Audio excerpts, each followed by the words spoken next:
Europe کے قیام کے زمانے کی بات ہے۔ میں لندن میں اپنی سہیلی کے پاس ٹھہری ہوئی تھی۔ ایک روز مجھ سے کہنے لگی کہ آؤ تمہیں آج میں جنگل کی سیر کرواتی ہوں۔ میں نے کہا جنگل میں؟ نہ بابا نہ، مجھے تو وہاں جاتے ہوئے ڈر لگتا ہے۔ ارے ڈرنے کی کیا بات ہے، میں تمہارے ساتھ ہوں نا، اور میں تمہیں گھمانے کے لیے تھوڑی لے جا رہی ہوں۔ وہاں جنگل میں تو میری آنٹی کا گھر ہے، میں اس سے تمہیں ملواؤں گی۔ آنٹی؟ میں نے حیرت سے پوچھا۔ ہاں وہ جنگل میں رہتی ہے۔ تو کیا وہ اکیلی جنگل میں رہتی ہے؟ کچھ لوگ اور بھی ہیں مگر وہاں بہت کم گھر ہے۔ اچھا۔ میں بے دلی سے اس کے ساتھ اپنی سہیلی کی آنٹی سے ملنے کے لیے چلی گئی تھی۔ 1 گھنٹے کی ڈرائیو پر جنگل آ گیا تھا۔ میں بار بار اپنی سہیلی سے پوچھتی رہی کہ بتاؤ بھی کب آئے گا تمہاری آنٹی کا گھر۔ تو جب ہم نے اپنی گاڑی کو کھڑا کیا تو ایک تمام گھنا جنگل ہمارے سامنے تھا، اور جیسے ہی ہم جنگل سے گزرتے جا رہے تھے تو جنگل تھا کہ گزرنے کا نام ہی نہیں لے رہا تھا، اور ایسے ہی جنگل سے گزرتے گزرتے مجھے ایک گھر نظر آیا۔ وہ گھر جو کہ میری فرینڈ کی آنٹی کا تھا۔ ہم دونوں سہیلیاں اس چھوٹے سے گھر میں آنٹی کو ڈھونڈنے لگی تھی۔ وہ باورچی خانے میں ذرا کھانے پینے کا انتظام کر رہی تھی۔ شاید انہیں پہلے سے ہماری آمد کی اطلاع ہو چکی تھی۔ وہ خوشی خوشی باورچی خانے سے نکل کر ہم دونوں سے ملنے کے لیے آئی۔ یہ میری دوست پاکستان سے آئی ہے۔ میری دوست میرا تعارف کرواتے ہوئے بولی، اور آنٹی نے بولا ویلکم ڈیئر۔ انہوں نے میرا منہ چومتے ہوئے کہا۔ ہم دونوں اس وقت لیونگ روم میں بیٹھے ہوئے تھے۔ آنٹی چائے بنا کر لائی تھی، ساتھ ہی ساتھ چاکلیٹ، بسکٹ اور کیک بھی لے کر آئی تھی۔ چائے پیتے پیتے میں نے سارے گھر کا جائزہ لینا شروع کر دیا۔ سنسان گھر، اور وہ بھی اس گھنے جنگل میں۔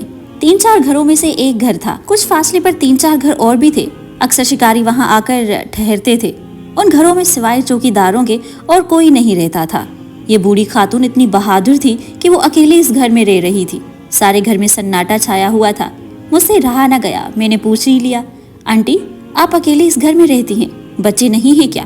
بچے 2 ہیں۔ اچھا تو کدھر ہیں؟ میں نے حیرت سے اور ادھر ادھر دیکھتے ہوئے کہا۔ اس پر آنٹی نے کہا کہ ان کی شادیاں ہو چکی ہیں، وہ اپنے اپنے گھروں میں مصروف ہیں، کبھی کبھار آ جاتے ہیں۔ میں اس وقت بہت خوف زدہ ہو رہی تھی تو ان سے پوچھ بیٹھی تھی، آنٹی آپ کو اکیلے گھر میں ڈر نہیں لگتا؟ میرا مطلب یہ ہے کہ شہر میں گھر ہونا تو اکیلے رہنے میں کوئی قباحت نہیں ہوتی، مگر یوں اکیلے رہنا تو بہت ہی مشکل کا کام ہے۔ میں اکیلی تو نہیں رہتی، بہت سے لوگ میرے ساتھ رہتے ہیں، آنٹی نے مسکراتے ہوئے مجھ سے کہا، اور چائے پینے کے بعد وہ ہمیں برآمدے میں لے کر گئی تھی۔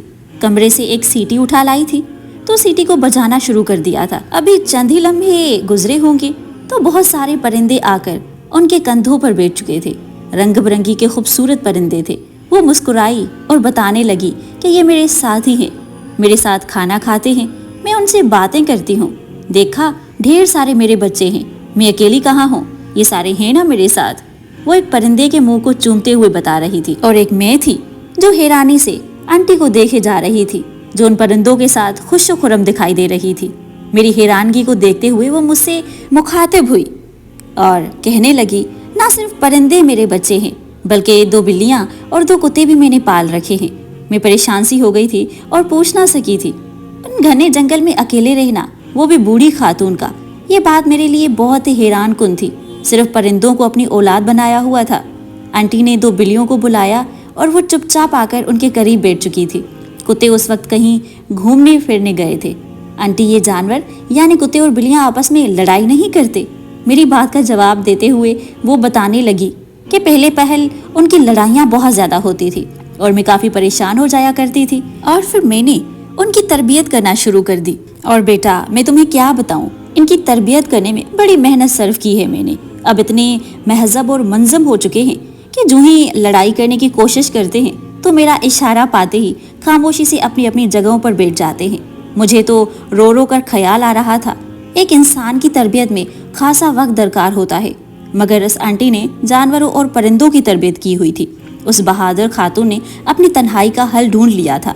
وہ پرندوں، بلیوں اور کتوں کے ساتھ بہت خوش تھی، اور ایک ہم جو انسانوں کے ساتھ خوش نہیں رہ سکتے۔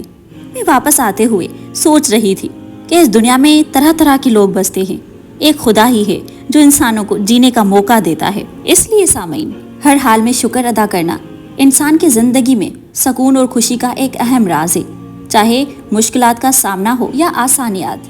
شکر گزاری ہماری روحانی صحت کو بہتر بناتی ہے اور ہمارے دل کو سکون پہنچاتی ہے۔ جب ہم اپنی زندگی میں آئے ہوئے